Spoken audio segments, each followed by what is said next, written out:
Good morning, students. Now we will discuss scope of international business. International business का scope क्या है? देखिए, अगर हम बात करें स्कोप की, तो इंटरनेशनल बिजनेस ओनली एक्सपोर्ट या इंपोर्ट तक लिमिटेड नहीं है. इंटरनेशनल बिजनेस का जो स्कोप है दैट इज़ वेरी वाइडर. यानी वाइडर का मीनिंग क्या है? इंटरनेशनल बिजनेस में बहुत बहुत सारी चीज़ें इंक्लूड की जाती हैं. नंबर 1 है ट्रेडिंग. ट्रेडिंग का मतलब होता है export and import of goods. देखिए, कहते हैं इंटरनेशनल बिजनेस में ट्रेडिंग होता है. ट्रेडिंग का मतलब गुड्स का एक्सपोर्ट इंपोर्ट होता है. और अगर मैं कंपेयर करूं लास्ट ईयर से, तो इंटरनेशनल बिजनेस का स्कोप यानी इंटरनेशनल बिजनेस में ट्रेडिंग इंक्रीज होती जा रही है. यानी हम एक्सपोर्ट भी ज़्यादा कर रहे हैं, इंपोर्ट भी ज़्यादा कर रहे हैं. इंडिया में एक्सपोर्ट हाउस बनाए गए हैं, स्टार ट्रेडिंग हाउस बनाए गए हैं, सुपर ट्रेडिंग हाउस बनाए गए हैं जो ट्रेडिंग करते हैं. ट्रेडिंग का मतलब जो एक्सपोर्ट इंपोर्ट करते हैं. जापान में इंटरनेशनल ट्रेडिंग हाउस बनाया गया है जो एक्सपोर्ट इंपोर्ट करता है. किसका? गुड्स का.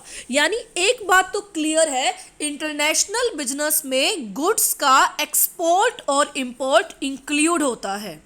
ओके. सेकंड है सर्विसेज.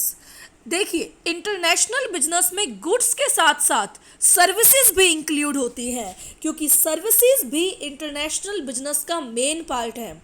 और आजकल सर्विसेज तो बढ़ रही हैं, जैसे tourism, transportation, banking, insurance, IT, counselling etcetera. Tourism देखो कितना बढ़ रहा है. हम लोग घूमने इंडोनेशिया जाते हैं, बाली जाते हैं, तो वी कैन से सर्विसेज. अब घूमने जाना, टूरिज्म, बैंकिंग, इंश्योरेंस, ये भी इंटरनेशनल बिजनेस का पार्ट है. अब मान लो मैंने मेरा अकाउंट अमेरिका में खुलवाया हुआ है, तो that is a part of international business. Third है फॉरेन इन्वेस्टमेंट. फॉरेन इन्वेस्टमेंट यानी फॉरेन कंट्रीज में जाके इन्वेस्ट करना. ये दो तरह का होता है, एफडीआई यानी फॉरेन डायरेक्ट इन्वेस्टमेंट, एक होता है पोर्टफोलियो इन्वेस्टमेंट. चलो एफडीआई का एग्जांपल लेते हैं. दो तरह की इन्वेस्टमेंट होती है, foreign direct investment, portfolio investment. पहले एफडीआई का मतलब बताते हैं. नाम से क्लियर है, डायरेक्ट इन्वेस्टमेंट यानी purchase of asset in rest of the world with control consideration. यानी दूसरे देशों में एसेट खरीदना, साथ में पूरा कंट्रोल भी मिले. जैसे इंडिया की कंपनी है मारुति. मारुति ने अमेरिकन कंपनी खरीद ली. अब क्या होगा? कंपनी मिल गई, साथ में पूरा कंट्रोल भी मिल गया. इसे बोलते हैं एफडीआई यानी फॉरेन डायरेक्ट इन्वेस्टमेंट. यानी एसेट खरीदना रेस्ट ऑफ द वर्ल्ड, दूसरे देश में, विद कंट्रोल कंसिडरेशन, कंट्रोल के साथ. यानी purchase of asset in rest of the world with control consideration is known as FDI. अच्छा, पोर्टफोलियो क्या होता है? पोर्टफोलियो का मतलब होता है एसेट खरीदना बट विदाउट कंट्रोल कंसिडरेशन. जैसे मारुति ने अमेरिकन कंपनी के शेयर्स खरीदे. अब शेयर्स खरीदने से पूरा कंट्रोल तो नहीं मिला, सिर्फ क्या मिली? एसेट मिली. यानी फॉरेन डायरेक्ट इन्वेस्टमेंट में पूरा कंट्रोल भी मिलता है, क्योंकि आप पूरी कंपनी खरीद लेते हो. पोर्टफोलियो में सिर्फ एसेट मिलती है, कंट्रोल नहीं मिलता. तो फॉरेन इन्वेस्टमेंट, जब हम फॉरेन में इन्वेस्ट करते हैं या फॉरेनर्स इंडिया में आके इन्वेस्ट करते हैं, तो वो भी इंटरनेशनल बिजनेस का पार्ट होते हैं. क्योंकि अगर फॉरेनर्स इंडिया में आके इन्वेस्ट करेंगे तो फॉरेन एक्सचेंज आएगा देश में, फॉरेन करेंसी आएगी देश में, तो ये भी इंटरनेशनल बिजनेस का पार्ट है.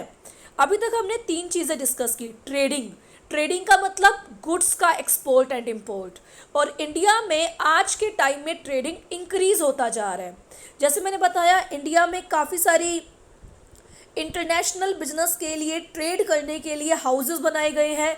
एक्सपोर्ट हाउस बनाया गया है, स्टार ट्रेडिंग हाउस बनाया गया है, सुपर ट्रेडिंग हाउस बनाया गया है. ऐसे जापान में इंटरनेशनल ट्रेडिंग हाउस बनाया गया है जो गुड्स के एक्सपोर्ट और इंपोर्ट पे वर्क करते हैं. सर्विसेज मैंने आपको बताया, टूरिज़्म आजकल बहुत बढ़ता जा रहा है, हम लोग जाते हैं दूसरी कंट्रीज़ में घूमने, टूरिस्ट हमारे देश में आते हैं, हमें फ़ॉरेन एक्सचेंज मिलती है। फ़ॉरेन इन्वेस्टमेंट दो तरह की होती है, फ़ॉरेन डायरेक्ट इन्वेस्टमेंट और फ़ॉरेन इंस्टीट्यूशनल इन्वेस्टमेंट, या फिर उसे पोर्टफोलियो इन्वेस्टमेंट भी कहते हैं। फॉरेन इन्वेस्टमेंट से भी देश में फॉरेन करेंसी आती है, इंडस्ट्रीज की डेवलपमेंट होती है।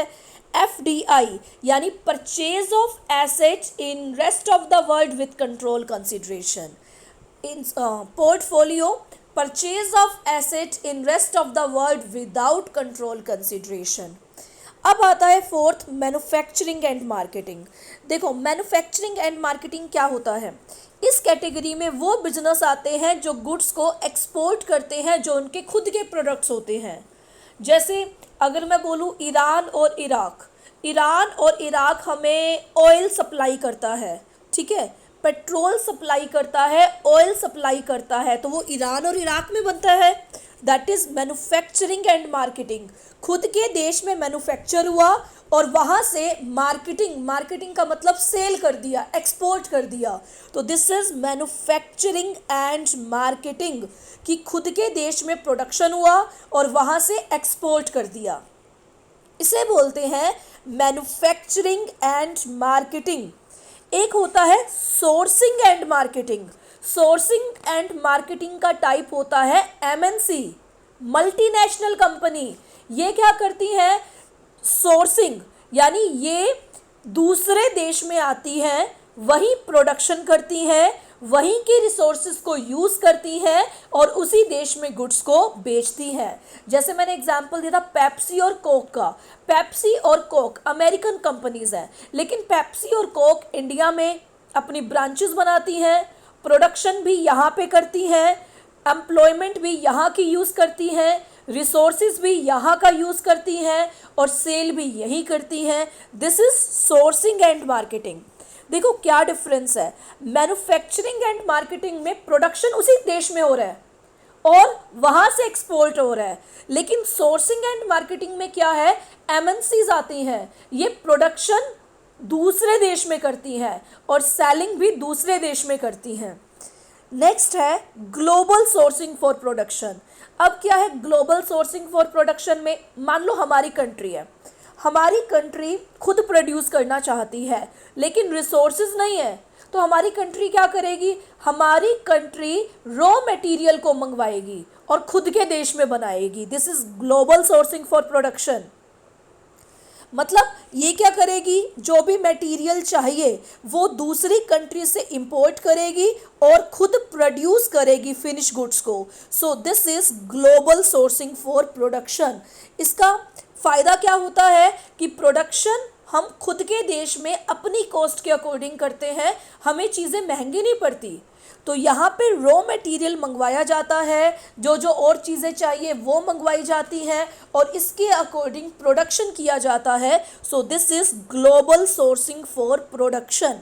देखिए पहले 3 पॉइंट्स हमने रिकैप कर लिए थे, अब आते हैं फोर्थ, मैन्युफैक्चरिंग एंड मार्केटिंग।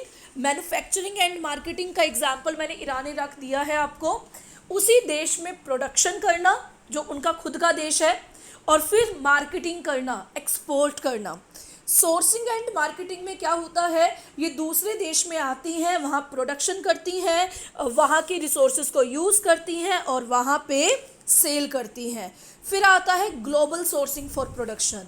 इसमें क्या होता है, ग्लोबल सोर्सिंग फॉर प्रोडक्शन में यहाँ पे रॉ मटेरियल को मंगवाया जाता है ताकि प्रोडक्शन हो सके, ताकि क्या हो सके, production.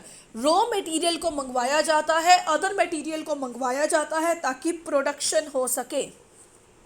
So this is scope of international business. International business का स्कोप बहुत ही वाइडर है, जिसमें trading, services, foreign investment, manufacturing and marketing, sourcing and marketing, global sourcing for production सभी को इंक्लूड किया जाता है।